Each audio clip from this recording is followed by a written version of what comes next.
Suscríbete a Venganza Perfecta. Nos encantaría saber desde qué parte del mundo nos acompañas. Cuéntanos en los comentarios. Ahora, sumerjámonos en la historia de hoy. Las luces fluorescentes del pasillo del hospital zumbaban mientras Gonzalo Ramírez caminaba de un lado a otro fuera del pabellón de pediatría. Sus manos, encallecidas por años de trabajo en la construcción, temblaban ligeramente mientras revisaba su teléfono otra vez. No había mensajes de Alicia. Su esposa había dejado de contestar sus llamadas hacía 3 horas. Dentro del consultorio, su hijo de 7 años, Emilio, estaba sentado en la camilla cubierta de papel, su pequeño cuerpo apenas haciendo una mella. Los ojos del niño estaban enrojecidos, ya no por llorar, sino por el agotamiento que sigue a una tormenta de lágrimas. Gonzalo lo había encontrado en su habitación esa tarde, negándose a quitarse los tenis a pesar de que el calor del verano hacía que su pequeña casa se sintiera como un horno. «Papá, por favor, ¿no?», había susurrado Emilio cuando Gonzalo intentó desatarle las agujetas. El miedo en esas palabras había atravesado a Gonzalo como una cuchilla. La doctora Patricia Gómez salió de la habitación, con una expresión grave. Era joven, tal vez de 30 años, con ojos amables que claramente habían visto demasiado en su corta carrera. «Señor Ramírez, necesito hablar con usted». Gonzalo la siguió a una pequeña sala de consulta. Las paredes estaban cubiertas con alegres carteles sobre el lavado de manos y la nutrición, un crudo contraste con lo que estaba a punto de escuchar. «Las quemaduras en los pies de Emilio son de 2º grado en varios lugares», dijo la doctora Gómez, mostrando fotos en una tableta. Gonzalo sintió que se le revolvía el estómago. «Son consistentes con quemaduras por contacto con una superficie caliente». Basado en el patrón y en la descripción de Emilio, alguien presionó sus pies descalzos contra algo extremadamente caliente, probablemente una plancha de ropa o un aparato similar. «Su abuela», dijo Gonzalo, con la voz hueca. «Mi suegra, Marlene Cervantes, me dijo que ella lo hizo porque caminó sobre su alfombra». La doctora Gómez asintió lentamente. «Estoy obligada por ley a reportar esto al DIF y a la policía. Esto es un abuso grave, señor Ramírez. Estas heridas tardarán semanas en sanar adecuadamente, y hay riesgo de infección». El teléfono de Gonzalo vibró.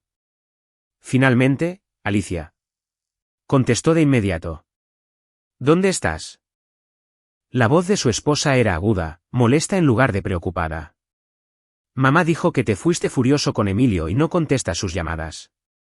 Alicia, tu madre le quemó los pies a nuestro hijo. Estamos en el hospital». Silencio.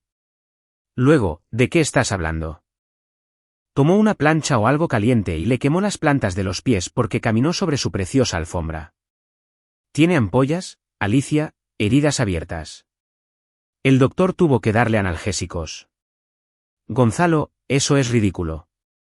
Mamá nunca haría eso». «Yo las vi».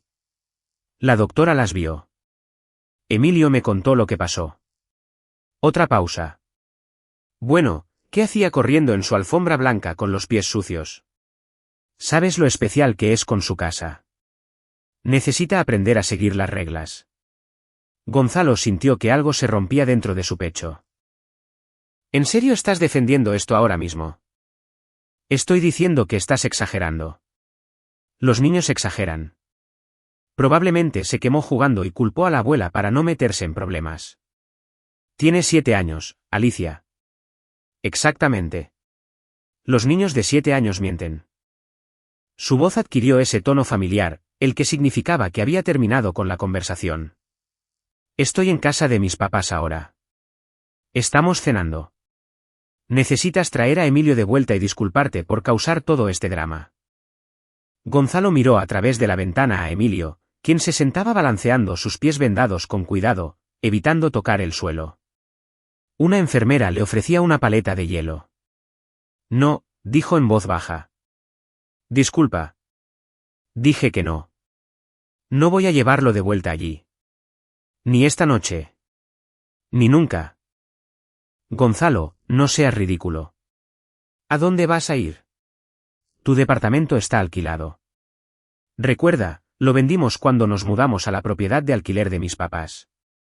Esa había sido idea suya hacía 6 meses. Sus padres eran dueños de una pequeña casa a 3 calles de su residencia principal. La renta era barata.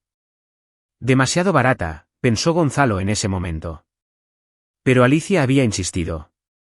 Es una gran oportunidad, había dicho. Y Emilio puede pasar más tiempo con sus abuelos. Ahora entendía que había sido una trampa. Ya lo resolveremos, dijo Gonzalo, colgando antes de que ella pudiera responder. La doctora Gómez se acercó. Señor Ramírez, sé que esto es abrumador. El DIF estará aquí en 1 hora y un detective de la policía está en camino. Dado lo que me ha dicho y la declaración de Emilio, es probable que le aconsejen no regresar a su residencia actual si la perpetradora tiene acceso.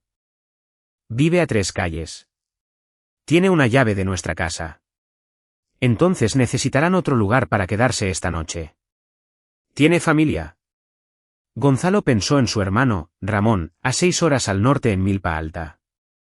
No habían hablado en casi 1 año. Alicia había orquestado la distancia entre ellos después de que Ramón hiciera comentarios mordaces sobre la familia Cervantes en Navidad. Son controladores, Gonzalo, había advertido Ramón. Y Alicia está demasiado metida en eso para verlo. Gonzalo había elegido a su esposa por encima de su hermano. Ahora se preguntaba si eso había sido un error. Tengo un lugar a donde podemos ir, le dijo a la doctora Gómez. 2 horas después, tras hablar con la trabajadora social del DIF, Joyce Martínez, y el detective Felipe Rico de la agencia del Ministerio Público, Gonzalo llevó a Emilio a su coche. El niño estaba somnoliento por los analgésicos, con los pies envueltos en gruesos vendajes y botines protectores. ¿A dónde vamos, papá?, murmuró Emilio contra su hombro. A un lugar seguro, campeón. A casa del tío Ramón. ¿Vendrá mamá? Gonzalo lo abrochó en el asiento del coche, con la garganta apretada. No por ahora. Mientras se alejaba del hospital, su teléfono explotó con mensajes. Alicia, furiosa. Marlene, afirmando que estaba siendo dramático. Walter Cervantes, su suegro, amenazando con acciones legales por secuestro parental. Gonzalo los silenció a todos. El viaje de 6 horas hacia el norte le dio tiempo para pensar. La carretera estaba casi vacía a medianoche. Tramos de oscuridad rotos por la ocasional parada de camiones o un pequeño pueblo. Emilio dormía en el asiento trasero, agotado. La mente de Gonzalo repasaba los últimos 6 meses. La mudanza a la propiedad de los Cervantes había cambiado las cosas. Marlene se había metido por completo en sus vidas, apareciendo sin avisar, exigiendo que Emilio fuera de visita, criticando la crianza de Alicia de maneras que hacían que su esposa se pusiera a la defensiva y fuera cruel para compensar. Gonzalo había trabajado muchas horas, llegando a casa cansado, sin notar lo delgado que se había vuelto Emilio, lo callado. Había habido otros incidentes, se dio cuenta ahora. Emilio cayéndose por las escaleras en casa de Marlene, con un ojo morado. Es torpe, había dicho Marlene. Alicia estuvo de acuerdo. La vez que Emilio tuvo un moretón en el brazo con forma de dedos. Se le hacen moretones fácilmente, había dicho Alicia cuando Gonzalo lo cuestionó. Había estado ciego. O tal vez lo habían cegado, aislado deliberadamente de su son para que no viera las señales de advertencia. Su teléfono sonó. Ramón. ¿Gonzalo? Oye, es medianoche. ¿Todo bien? La voz de Gonzalo se quebró. Ramón, necesito ayuda. Estoy a unas 3 horas. ¿Puedo llevar a Emilio y quedarme contigo unos días? Por supuesto. ¿Qué pasó? Gonzalo le contó todo. Mientras hablaba, la respiración de Ramón se hizo más pesada al otro lado de la línea. Por Dios, dijo finalmente Ramón. Alicia los está defendiendo. Está en su casa ahora mismo, probablemente planeando cómo recuperar a Emilio. No lo harán. Me aseguraré de ello. Conduce con cuidado, hermano. Lo resolveremos cuando llegues aquí. Gonzalo sintió que algo se aflojaba en su pecho. No estaba solo. El paisaje cambió mientras conducía hacia el norte, de tierras de cultivo planas a colinas onduladas salpicadas de bosques. Milpa Alta era un pueblo pequeño donde Ramón trabajaba como ingeniero civil para el municipio. Se había mudado allí después de su divorcio, buscando un nuevo comienzo. Gonzalo no lo había visitado ni una sola vez. Alicia siempre encontraba razones por las que no podían hacer el viaje. Entró en el camino de entrada de Ramón a las 3:47 de la madrugada. Su hermano esperaba en el porche, una figura alta iluminada por la luz del pórtico. Ramón tenía la complexión de su padre, hombros anchos, mandíbula fuerte. Gonzalo siempre había sido el hermano más pequeño, delgado y compacto. «Déjame ayudarte con él», dijo Ramón, abriendo la puerta trasera con cuidado. Juntos, llevaron a Emilio adentro a una habitación de invitados que Ramón ya había preparado con sábanas limpias y almohadas extra. «Café», ofreció Ramón una vez que Emilio estuvo acomodado. Se sentaron en la mesa de la cocina, ambos agotados. Ramón tenía 42 años, 4 años mayor que Gonzalo, con canas salpicando su cabello oscuro. Miró a su hermano menor con preocupación. «Hiciste lo correcto», dijo Ramón. «Sacarlo de allí. Alicia va a pelear conmigo por esto». «Que lo haga. Tienes un informe médico, fotos, testigos. El DIF está involucrado. El detective dijo que abriría una investigación, ¿verdad?» Gonzalo asintió. Detective Rico. Parecía interesado, como si esto no fuera solo una rutina para él. «¿Qué quieres decir?» Cuando mencioné a los Cervantes por su nombre, reaccionó, me pidió que repitiera su dirección. Luego hizo una llamada telefónica antes de terminar de tomar mi declaración. Ramón se inclinó hacia adelante. «Eso es extraño. Me dijo que no volviera a la casa.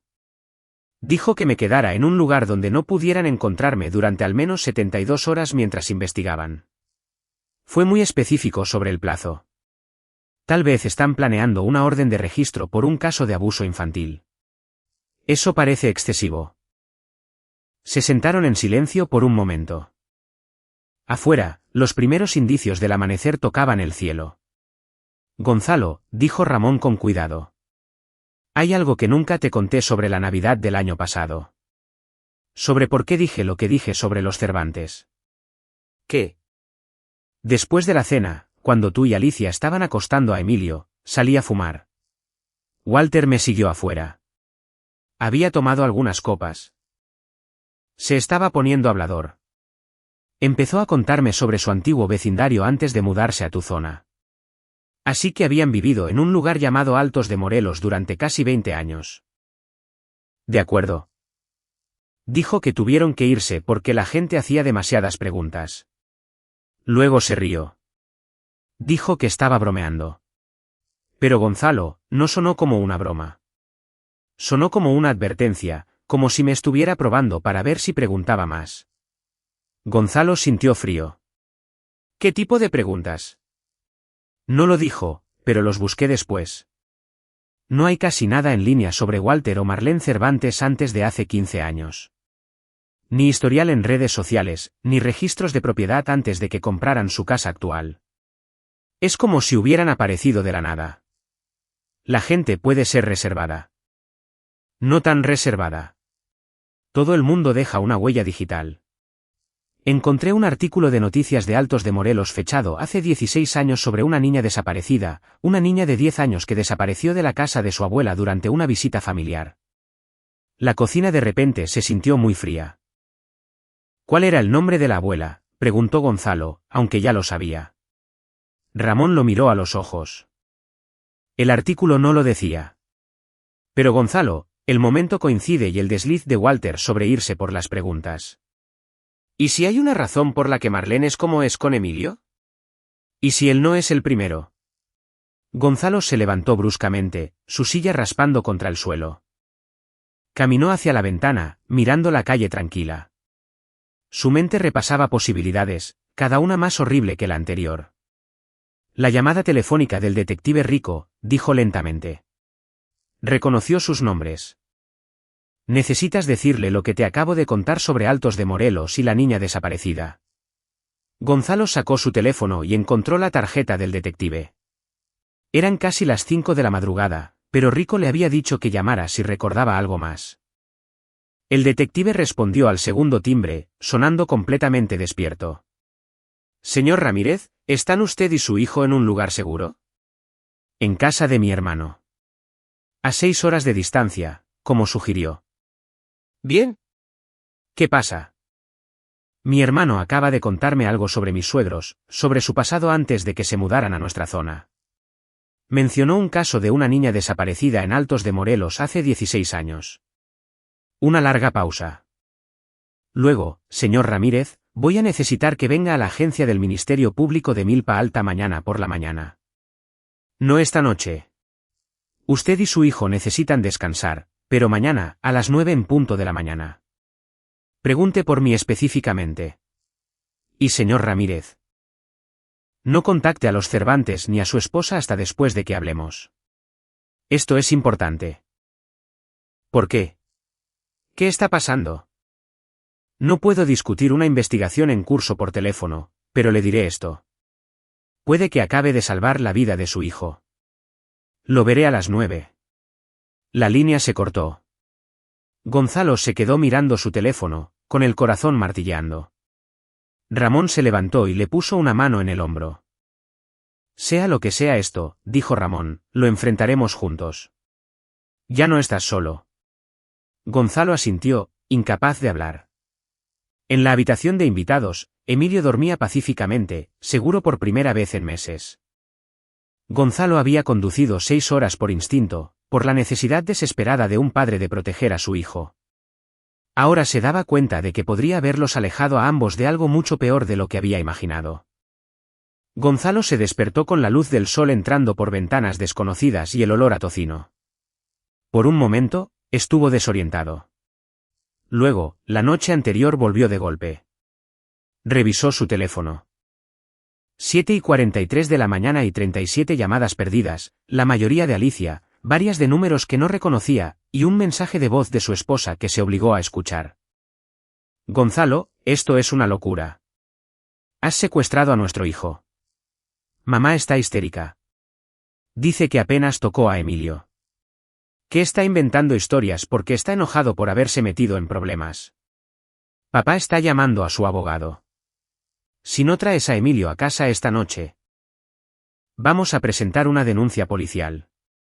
Hablo en serio. Vas a destruir a esta familia por nada. Lo borró.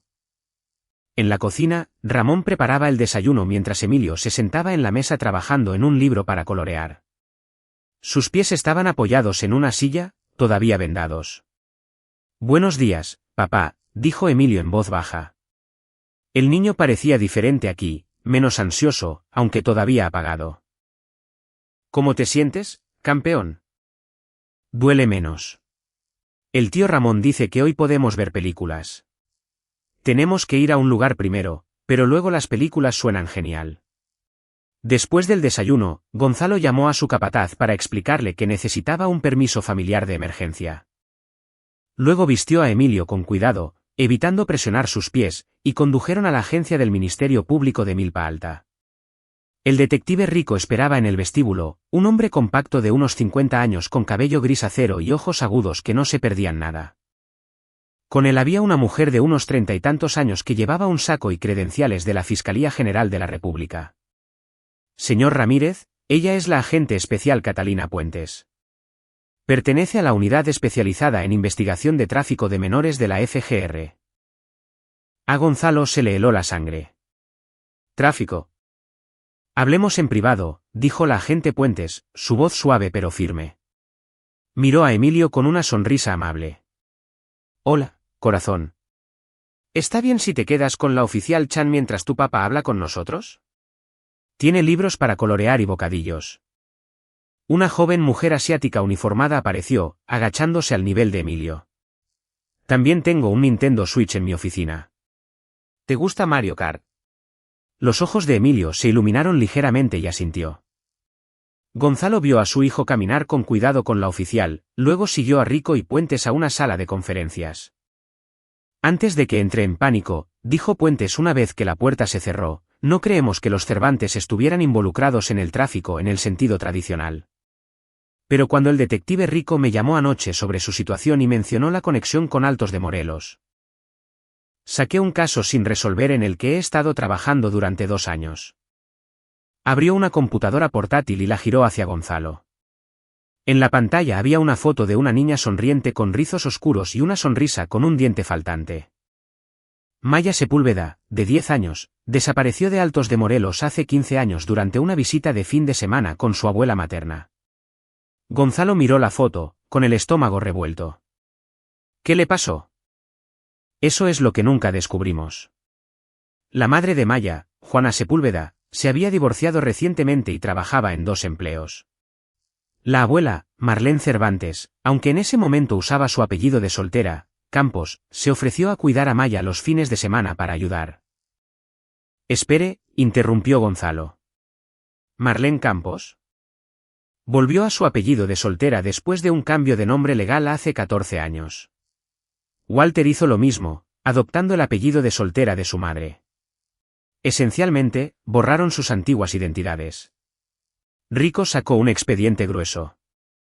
Maya fue reportada como desaparecida un domingo por la noche cuando Juana fue a recogerla.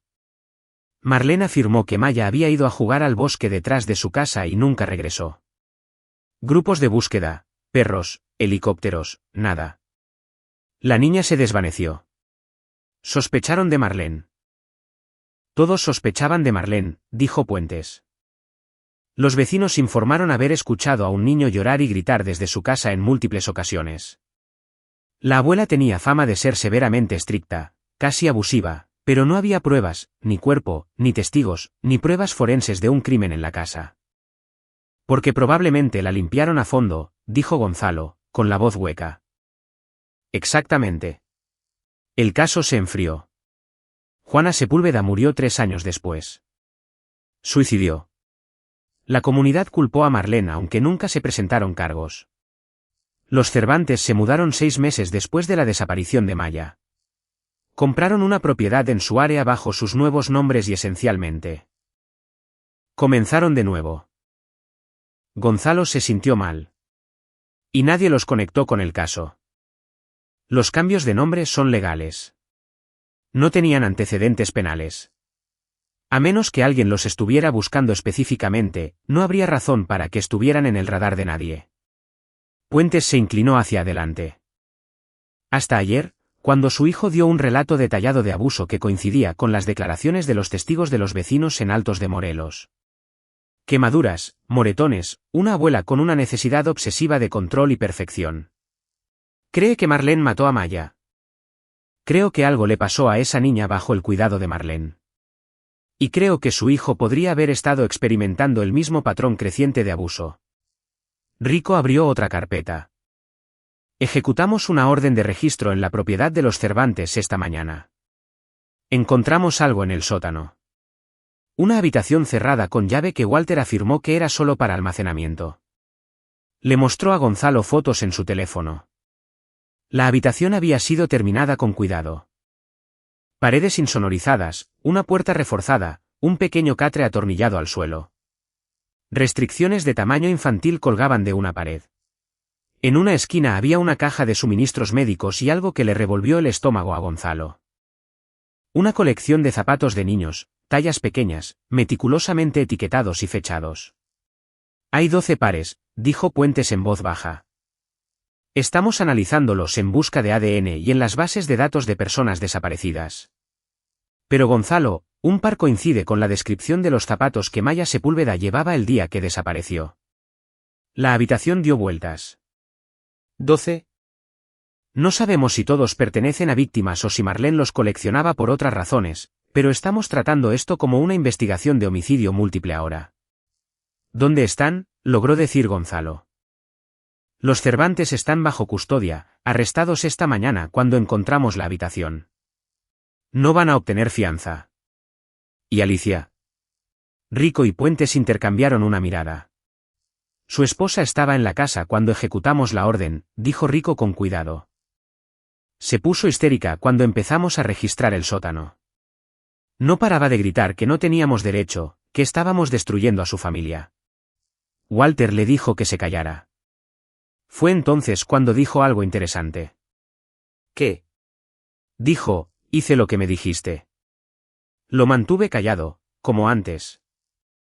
Rico se reclinó en su silla.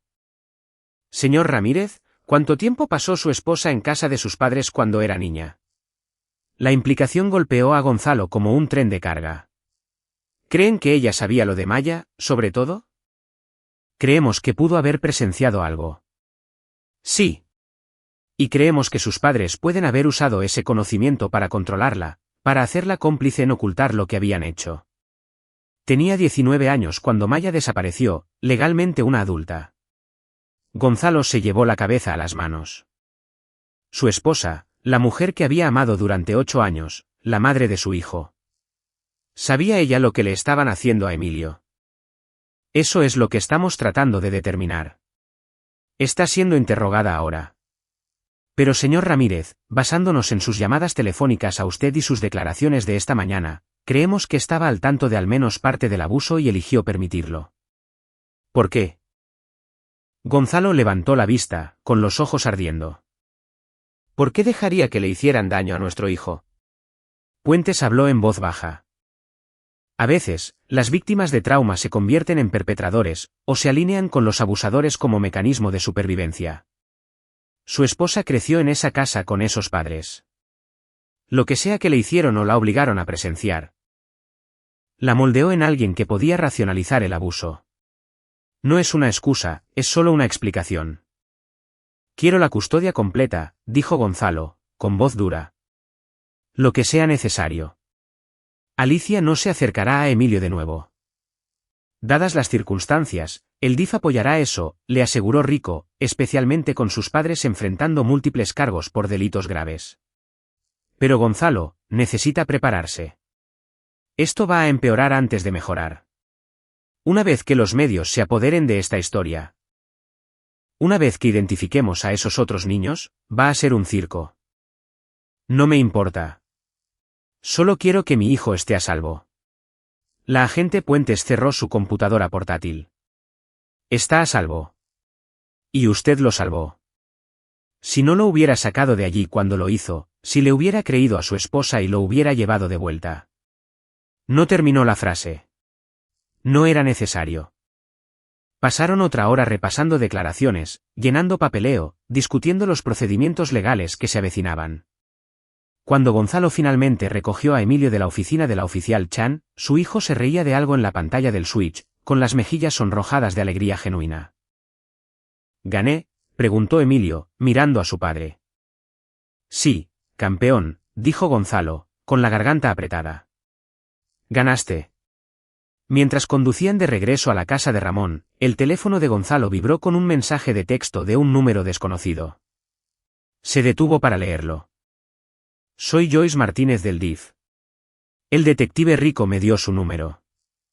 Necesitamos programar una visita domiciliaria donde sea que se esté quedando, pero quería que supiera que, basándonos en la evidencia encontrada hoy y los informes médicos de Emilio, estamos recomendando la terminación de emergencia de los derechos parentales de su esposa. El fiscal también está considerando cargos penales en su contra por negligencia infantil y conspiración. Está haciendo todo bien. Mantenga a su hijo cerca.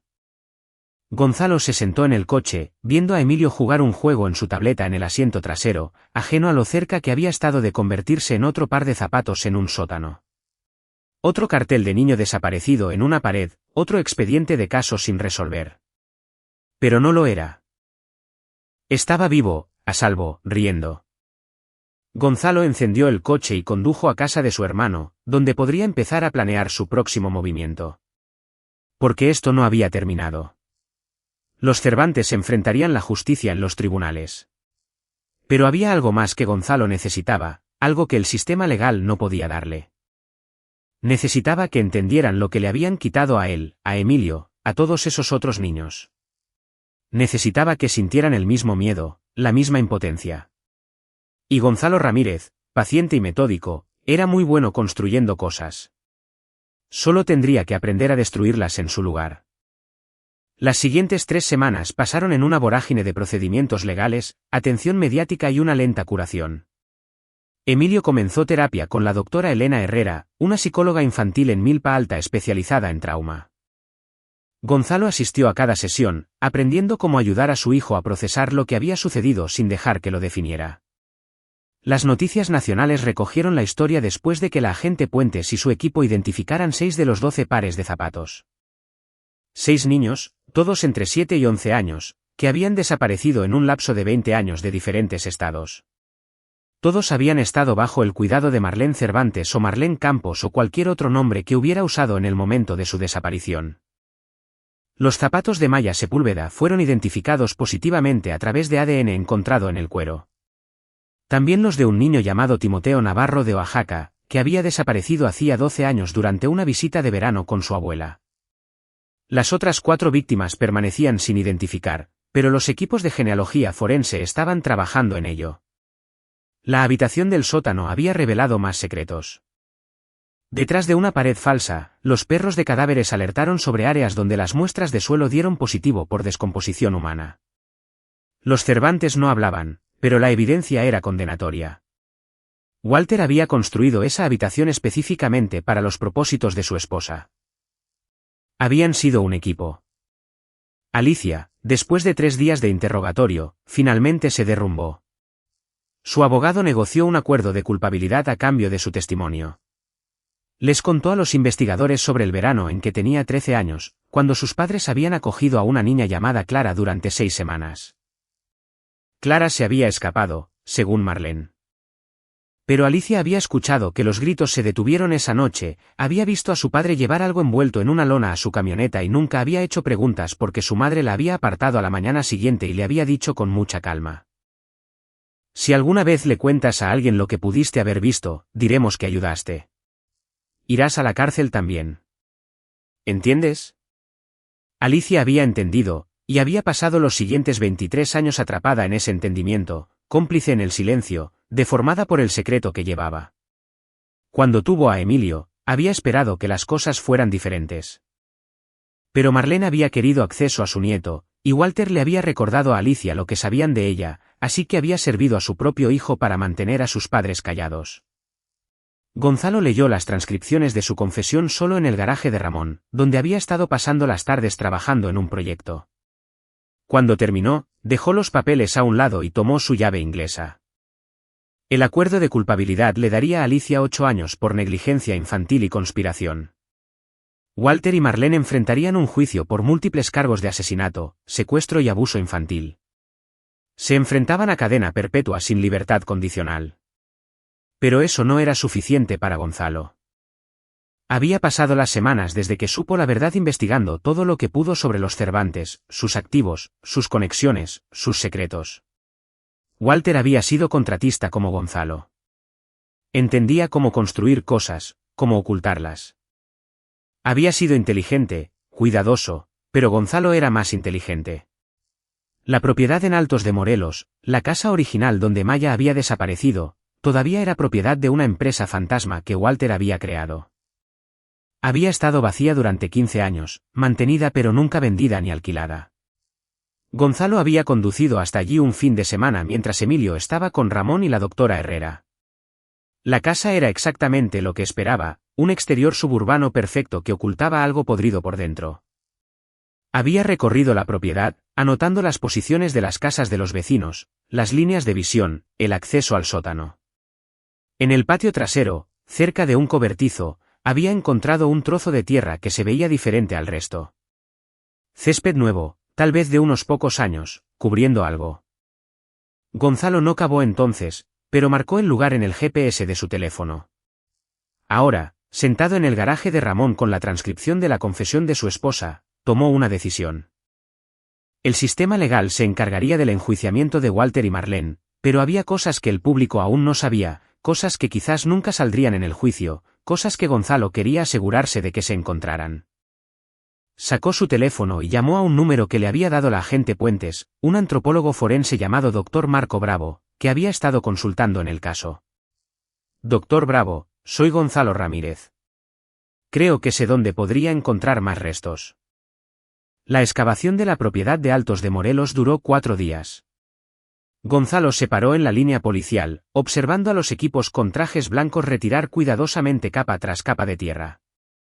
Ramón estaba a su lado, una presencia silenciosa. Al tercer día, la encontraron. Maya Sepúlveda, acurrucada en lo que una vez fue una tumba poco profunda en el patio trasero, ahora a casi 2 metros de profundidad porque Walter había agregado tierra a lo largo de los años para ocultar el hundimiento. Sus restos fueron cuidadosamente documentados, fotografiados, embolsados, evidencia que sellaría el caso contra los Cervantes. Pero no estaba sola. Debajo de Maya, encontraron a Timoteo Navarro. Y debajo de él, envueltos en plástico y lona, 3 niños más que la base de datos había identificado como desaparecidos de diferentes estados, diferentes familias, diferentes décadas del pasatiempo secreto de Marlene de herir a los niños. La cobertura mediática explotó. El caso Cervantes se convirtió en noticia nacional.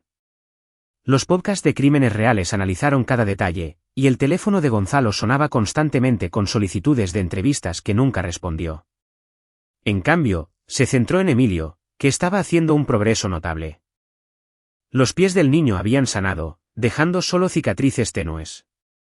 Sus pesadillas eran menos frecuentes. Había comenzado a sonreír de nuevo, a reírse de los chistes malos de Ramón, a pedir que lo llamaran papá en lugar de papi, porque se estaba haciendo demasiado mayor para nombres de bebé. Gonzalo había solicitado el divorcio y la custodia total. El acuerdo de culpabilidad de Alicia incluía la renuncia a sus derechos parentales.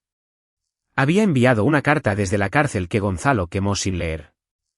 Lo que sea que tuviera que decir, no quería escucharlo. Pero todavía había algo que lo molestaba. Los Cervantes tenían dinero. El negocio de contratación de Walter había sido exitoso y poseían múltiples propiedades. Ese dinero ahora estaba congelado, atado a procedimientos legales y restitución a las víctimas. Pero Gonzalo conocía a Walter. El hombre era un planificador, un acaparador.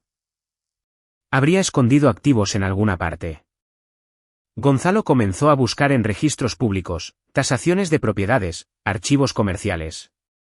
Encontró 3 empresas fantasma más registradas en estados vecinos, cada una propietaria de una propiedad. Cada propiedad había sido cuidadosamente mantenida pero nunca utilizada. Le dio la información al agente Puentes, quien obtuvo órdenes de registro. La primera propiedad en Jalisco no arrojó nada más que habitaciones vacías. La segunda en Querétaro tenía otro sótano insonorizado con evidencia de uso, marcas de restricciones en las paredes, manchas que darían positivo en sangre, pero sin restos. La tercera propiedad en Veracruz era diferente. Se suponía que Gonzalo no debía estar allí cuando la registraron, pero Rico lo había llamado con una actualización, y Gonzalo había conducido 4 horas para verlo con sus propios ojos. La casa estaba aislada, alejada de la carretera en 15 acres de terreno boscoso. Por dentro, parecía una cabaña de vacaciones normal. Muebles, platos, libros en los estantes. Pero en el dormitorio principal, encontraron un armario cerrado con llave. Dentro del armario había una caja fuerte. El abogado de Walter había proporcionado la combinación como parte de su intento de negociar una sentencia mejor.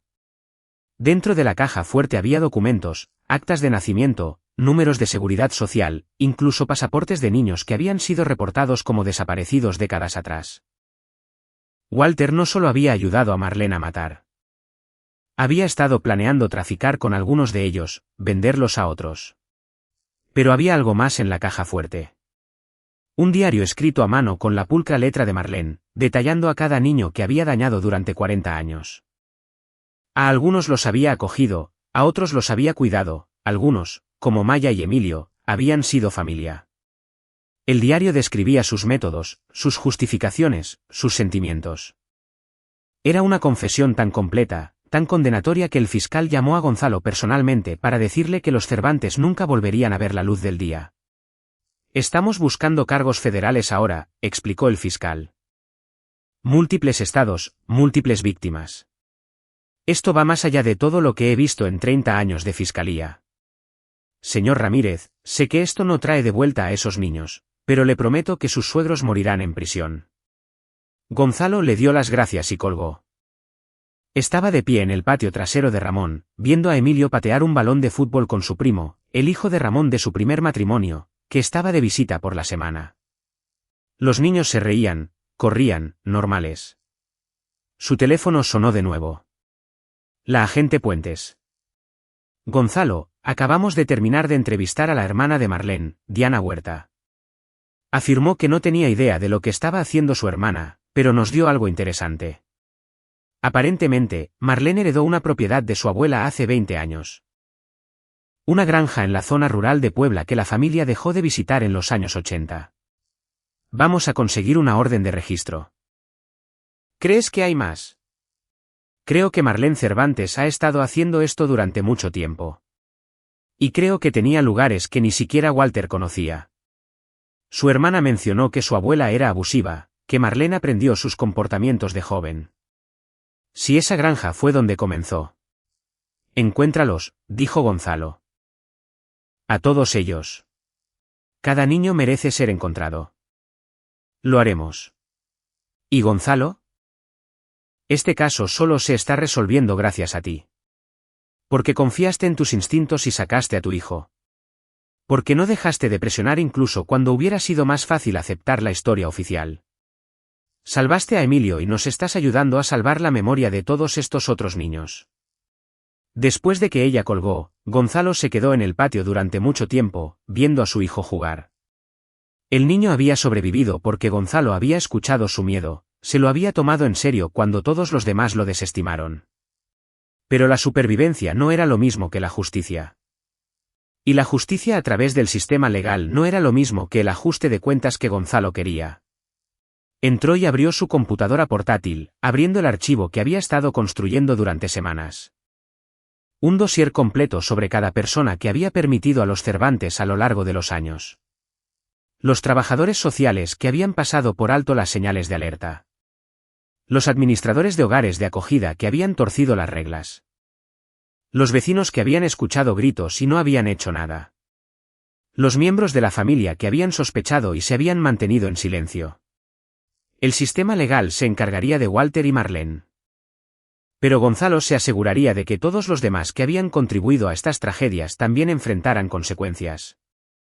Comenzó con el tío de Alicia, Francisco Morales, que había trabajado en servicios infantiles y había aprobado personalmente varias de las colocaciones en hogares de acogida que pusieron a los niños al cuidado de Marlene, a pesar de las preocupantes verificaciones de antecedentes. Gonzalo aún no sabía qué forma tomaría su ajuste de cuentas, pero era paciente. Tenía tiempo. Y tenía una lista. 6 meses después de que Gonzalo se hubiera alejado del hospital con Emilio, se sentó en una sala de tribunal viendo a Walter y Marlene Cervantes recibir sus sentencias. El juicio había sido rápido. Sus abogados habían aconsejado declararse culpables una vez que la evidencia se volvió abrumadora. Ahora el juez estaba dictando el veredicto. Marlene Cervantes, por la presente se le condena a 8 cadenas perpetuas consecutivas sin posibilidad de libertad condicional por los asesinatos de Maya Sepúlveda, Timoteo Navarro, Clara Rodríguez, David Flores, Sofía Ponce, Miguel Campos, Ángela Fernández y Emma Prado. Además, cumplirá 120 años por secuestro, abuso infantil y otros delitos relacionados con estos casos y el abuso de su nieto, Emilio Ramírez. Marlene permaneció perfectamente quieta, con el rostro inexpresivo. Había mantenido la misma expresión durante todo el juicio, sin mostrar emoción ni siquiera cuando se enfrentó a la evidencia de sus crímenes. Solo una vez Gonzalo la había visto reaccionar, cuando la fiscalía mostró fotos de la habitación del sótano.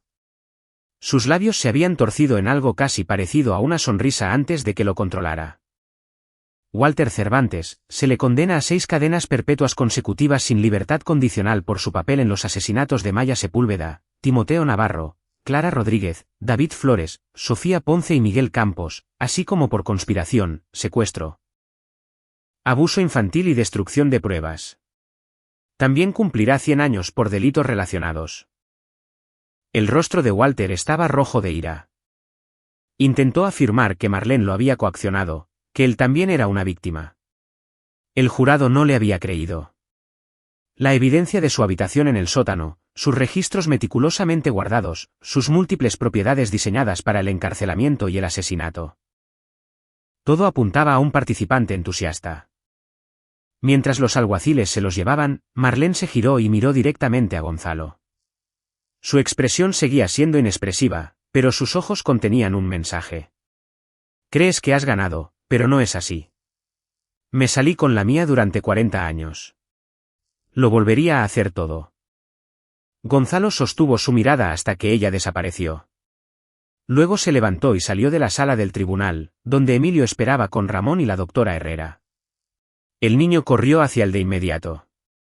«¿Se acabó, papá?» «La parte del juicio sí, pero todavía hay más por hacer». Esa noche, después de que Emilio se durmiera, Gonzalo se sentó con Ramón en el garaje. «Necesito tu ayuda con algo», dijo Gonzalo. «Lo que sea». Francisco Morales, el tío de Alicia. Sigue trabajando en servicios infantiles, sigue aprobando colocaciones en hogares de acogida. La agente Puentes me dijo en voz baja que han intentado investigarlo. Pero está protegido por la burocracia y las reglas sindicales. Sin evidencia directa de que supiera lo que Marlene estaba haciendo, no pueden tocarlo. ¿Pero crees que lo sabía? Creo que lo facilitó. Creo que recibió sobornos o favores por enviar niños con problemas al cuidado de Marlene, sabiendo que eran vulnerables. Creo que es responsable de al menos 4 de esas muertes. Ramón se reclinó en su silla. ¿Qué estás planeando? No planeo hacerle daño, si es lo que preguntas. Pero planeo asegurarme de que nunca pueda volver a hacer esto. Y planeo asegurarme de que todos sepan lo que hizo. Durante los siguientes 3 meses, Gonzalo se convirtió en alguien que nunca pensó que sería. Un investigador, un analista, un cazador de la verdad. Revisó cada expediente de hogar de acogida que Francisco Morales había aprobado, los cruzó con las entradas del diario de Marlene y encontró el patrón. 15 niños en 20 años, todos colocados con Marlene a pesar de evaluaciones preocupantes, todos durante periodos en los que Francisco era el trabajador social que aprobaba. Encontró registros financieros que mostraban pagos de las empresas fantasma de Walter a una sociedad de responsabilidad limitada propiedad de Francisco. Encontró correos electrónicos donde Francisco y Walter discutían colocaciones difíciles y casos especiales. Lo compiló todo en un documento de 200 páginas, encuadernado profesionalmente con un índice y citas. Hizo 50 copias. Luego las envió. Una fue a la oficina del fiscal general del Estado, una a la Junta Estatal de Licencias para Trabajadores Sociales, una a la Fiscalía General de la República, una a cada periódico importante de la región, una al director de servicios infantiles del distrito de Francisco. Y una a la dirección de la casa de Francisco Morales con una nota: «Es tu turno». En una semana, Francisco Morales fue suspendido en espera de una investigación. En un mes, fue acusado de cargos federales de conspiración y fraude. La Junta de Licencias revocó sus credenciales. La cobertura mediática fue brutal.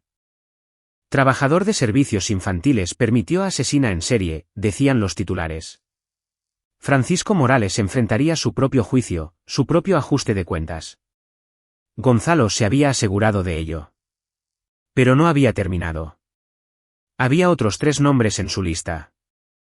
Una doctora que había tratado a varios de los niños y había pasado por alto signos evidentes de abuso. Una maestra a la que Maya Sepúlveda le había dicho que tenía miedo de su abuela y no había hecho nada. Un vecino en Altos de Morelos que había escuchado gritos docenas de veces y nunca llamó a la policía. Gonzalo los visitó a cada uno personalmente. La doctora, Patricia Mandíquez, trabajaba en una clínica en Oaxaca.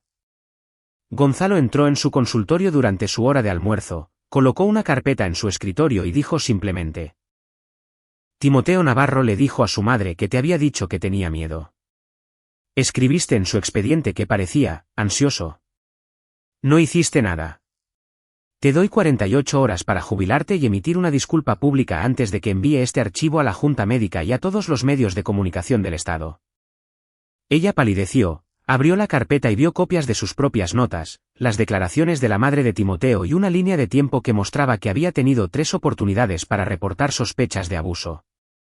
«No lo sabía», susurró. «Sospechabas. Eso era suficiente. Tenías el deber de informar».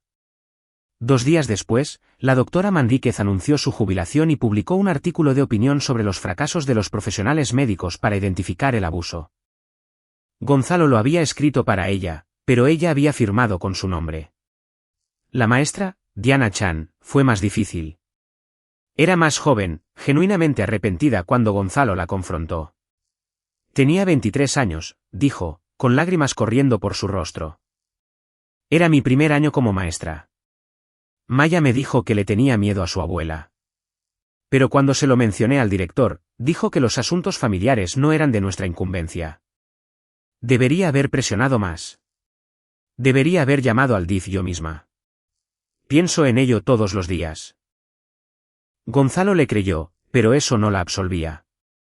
Vas a ser voluntaria en el Centro Nacional para Niños Desaparecidos y Explotados, le dijo.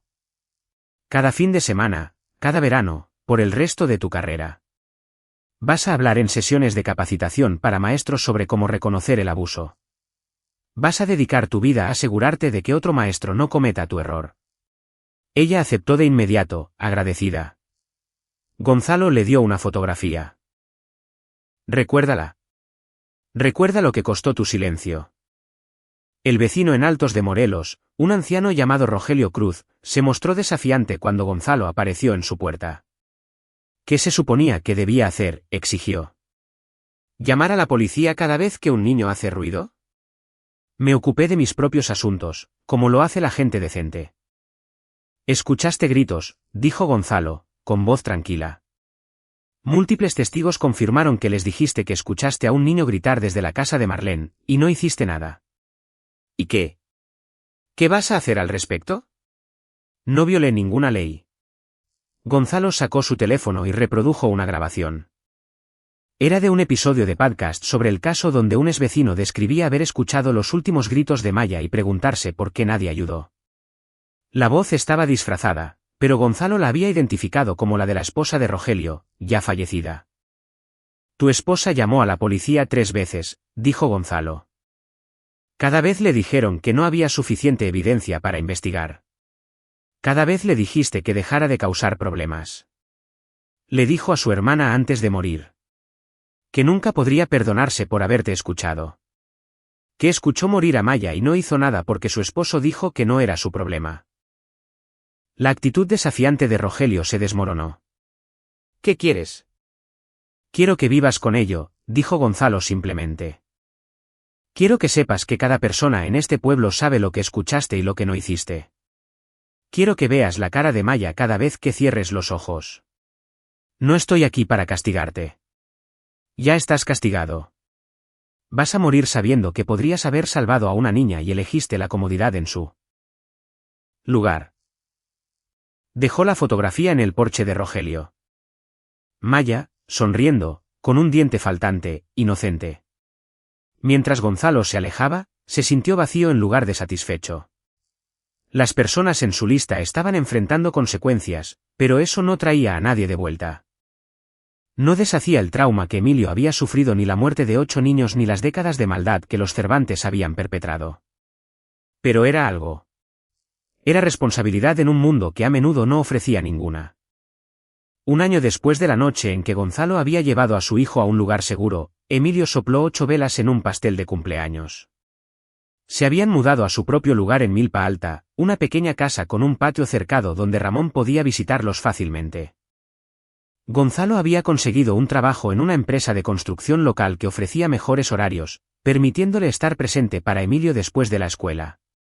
La terapia continuaba. Emilio todavía tenía pesadillas a veces, todavía tenía momentos en los que se estremecía con los ruidos fuertes. Pero estaba sanando. Hizo amigos en su nueva escuela. Jugaba al fútbol y se reía con facilidad. Llamaba a Gonzalo su héroe, aunque Gonzalo intentaba decirle que solo había hecho lo que cualquier padre debería hacer. Me salvaste, dijo Emilio seriamente una noche mientras Gonzalo lo arropaba. Los otros niños, no tenían a alguien como tú. La garganta de Gonzalo se apretó. Deberían haberlo tenido. Cada niño debería tener a alguien que lo proteja. Eso es lo que quiero ser cuando sea grande, dijo Emilio. Alguien que proteja a los niños, como tú me protegiste a mí. Después de que su hijo se durmiera, Gonzalo se sentó en el porche con una cerveza, viendo las luciérnagas en el patio. Su teléfono vibró con un correo electrónico de la agente Puentes. La granja de Puebla arrojó 5 restos más que datan de la década de 1970. La abuela de Marlene aparentemente era igual que ella. El ciclo de abuso se remonta al menos a 2 generaciones. Todavía estamos identificando a las víctimas, pero Gonzalo. Estamos cerrando casos que han estado sin resolver durante 50 años. Las familias finalmente están obteniendo respuestas.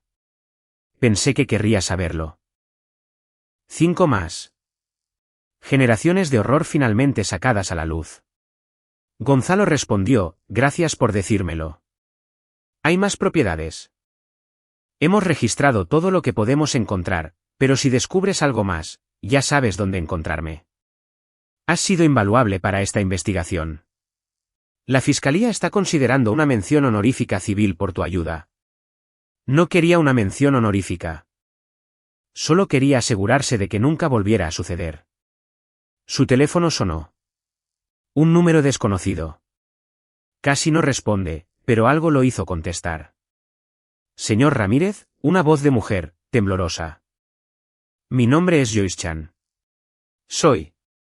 Era la hermana de Diana Chan, la maestra con la que habló. Quería que lo llamara. Ha estado haciendo el trabajo voluntario que le pidió. Y la semana pasada identificó signos de abuso en un niño de acogida. Lo reportó de inmediato y sacaron al niño del hogar. La investigación encontró a otros 2 niños siendo abusados por los mismos padres de acogida. Quería que lo supiera. Dijo que no compensa lo de Maya. Pero que seguirá intentándolo.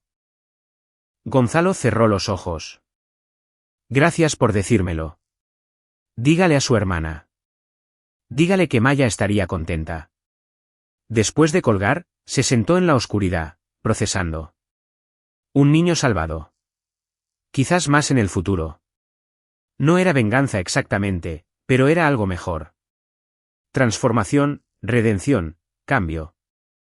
Su venganza contra las personas que habían permitido a los Cervantes no había sido violenta ni destructiva. Había sido calculada, estratégica, diseñada para crear una responsabilidad duradera. Y estaba funcionando. Pero había una persona más que necesitaba enfrentar las consecuencias. Alguien que Gonzalo había estado guardando para el final. Alicia tenía programada su liberación de la cárcel en 7 años, habiendo cumplido ya 1 año de su sentencia de 8 años. Su acuerdo de culpabilidad fue generoso dada su cooperación. Pero Gonzalo había descubierto algo que los fiscales no tenían. Alicia había contratado un seguro de vida para Emilio 3 meses antes de que Marlene le quemara los pies. La póliza era modesta, 900.000 pesos. Pero el momento era sospechoso, especialmente combinado con un mensaje de texto que Gonzalo había encontrado en viejos registros telefónicos. Alicia preguntándole a su madre, ¿cuánto tiempo más hasta que aprenda? Y Marlene respondiendo, paciencia. Estas cosas llevan tiempo. Recuerda lo que pasó con Maya cuando nos apresuramos. Gonzalo le había dado esta información al fiscal, quien reabrió el caso de Alicia. El acuerdo de culpabilidad fue retirado. Se enfrentaba a nuevos cargos de conspiración para cometer asesinato e intento de fraude al seguro. Pero Gonzalo quería que ella entendiera algo más que las consecuencias legales. Quería que supiera lo que había perdido. Le escribió una carta, no con ira ni venganza, sino con hechos. Alicia, Emilio cumplió 8 años hoy. Aprendió a andar en bicicleta el mes pasado sin ruedas de entrenamiento. Está leyendo a un nivel de 5º grado. Me dijo ayer que quiere ser trabajador social cuando crezca. Para poder ayudar a proteger a niños como lo protegieron a él. Ya no pregunta por ti. La doctora Herrera dice que eso es saludable. Está procesando su trauma centrándose en las personas que están presentes y lo apoyan. Llama a Ramón, tío Ramón, y habla de lo genial que es tener una familia en la que puede confiar. Pensé que querrías saber que el niño que vendiste para mantener el secreto de tus padres está prosperando. Es todo lo que tú nunca pudiste ser. Amable, valiente. Honesto. Es la prueba de que el trauma no tiene por qué definirte. Que puedes romper ciclos si eliges hacerlo.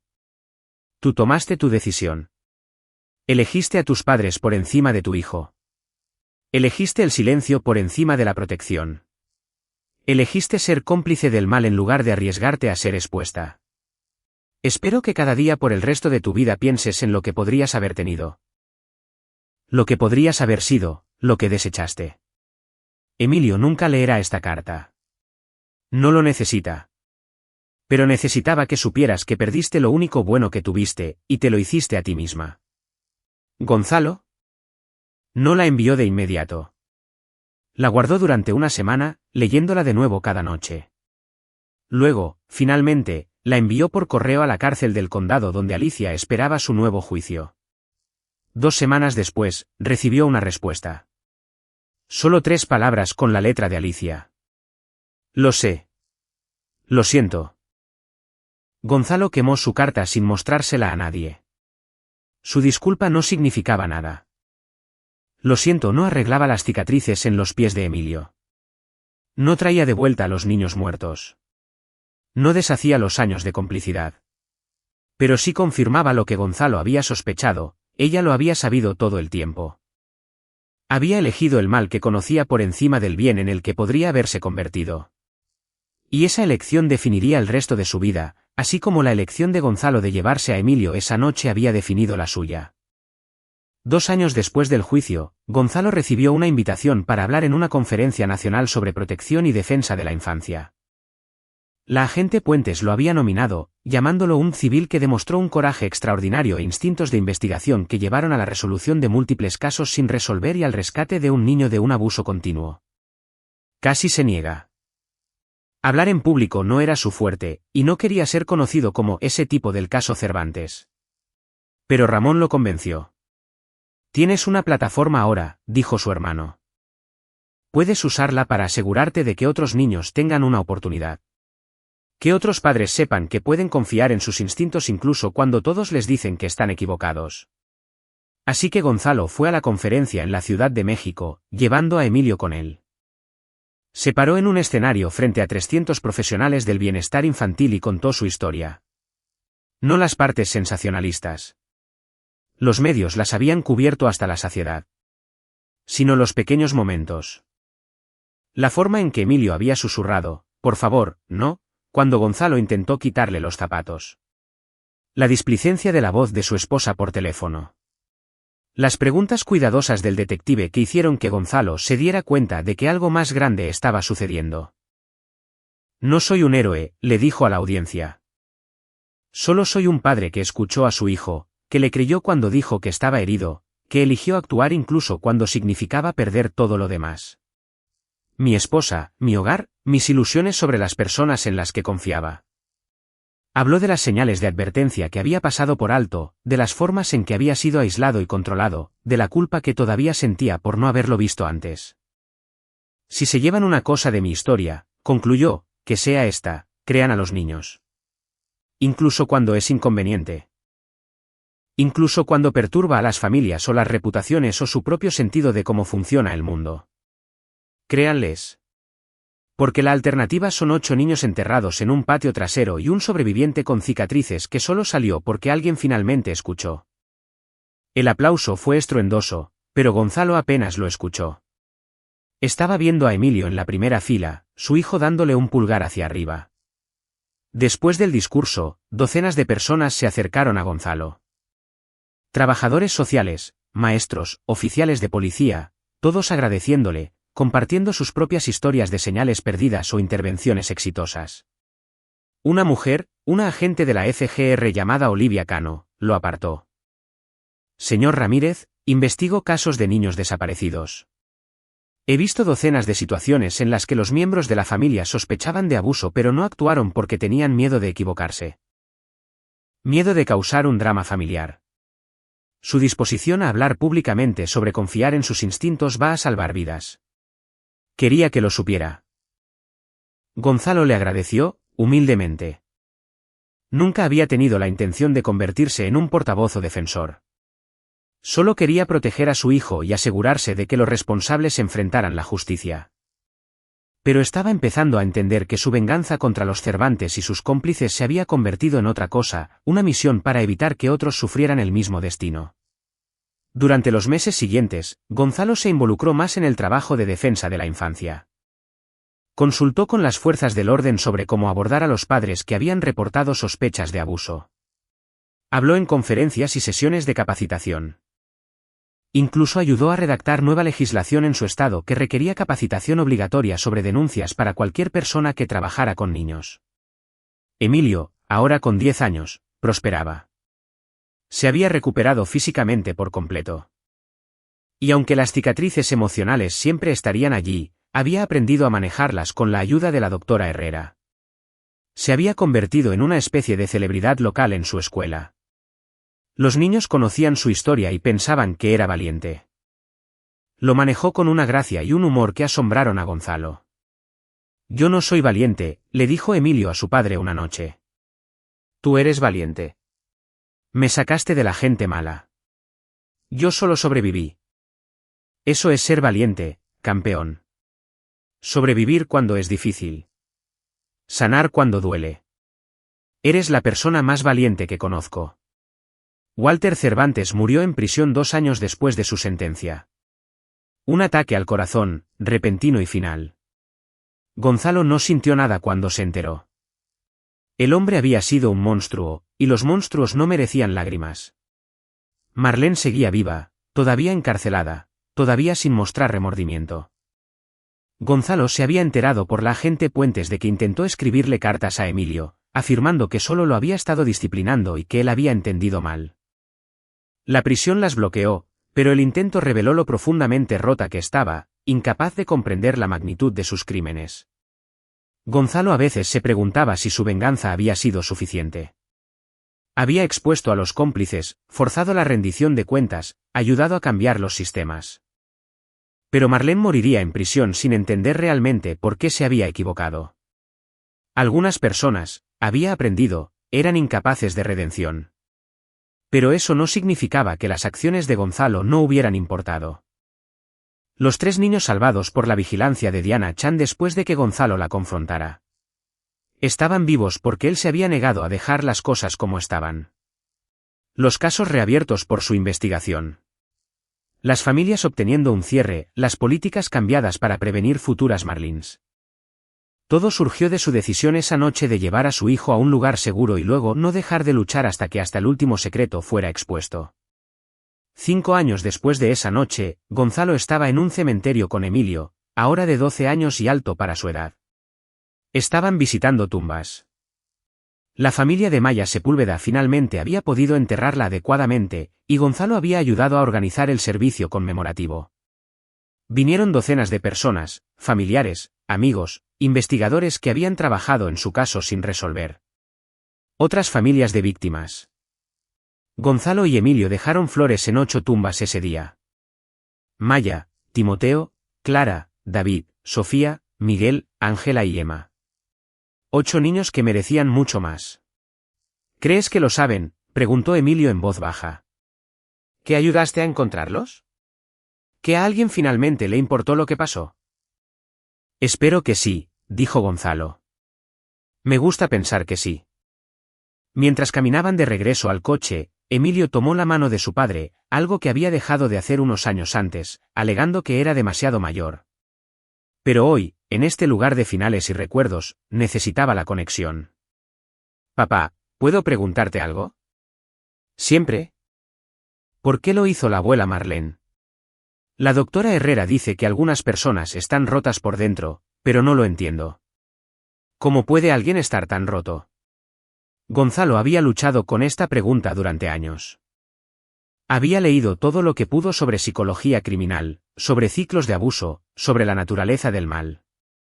Pero no había una respuesta satisfactoria.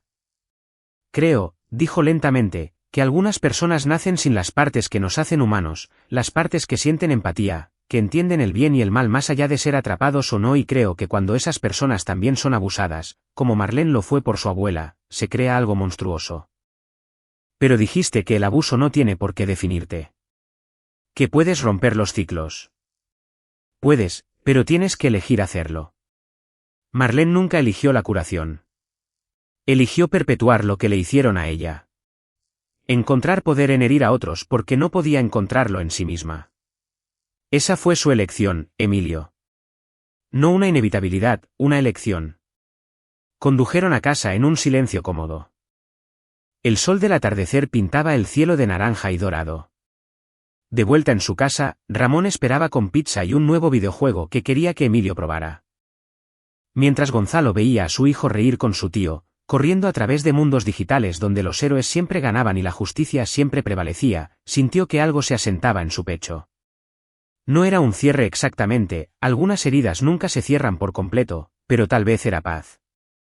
El conocimiento de que había hecho todo lo posible para corregir los errores, para prevenir daños futuros, para transformar su ira en acción.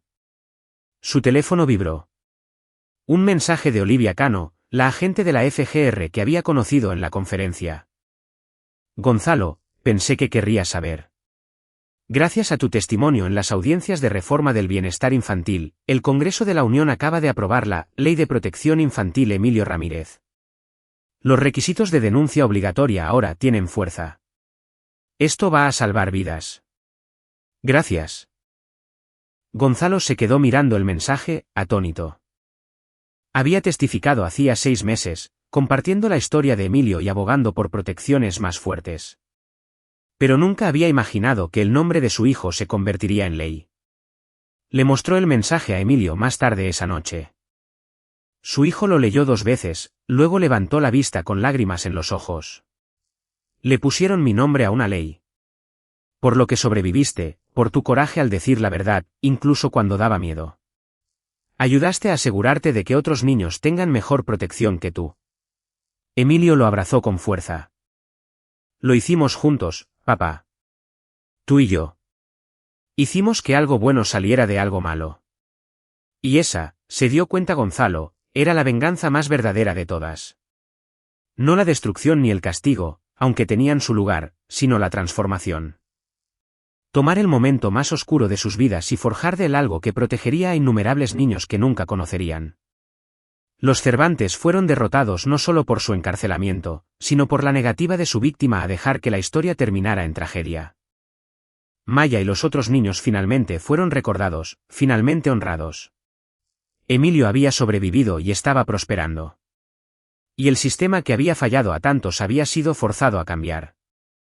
Gonzalo Ramírez había comenzado esa noche tomando una simple decisión, creerle a su hijo.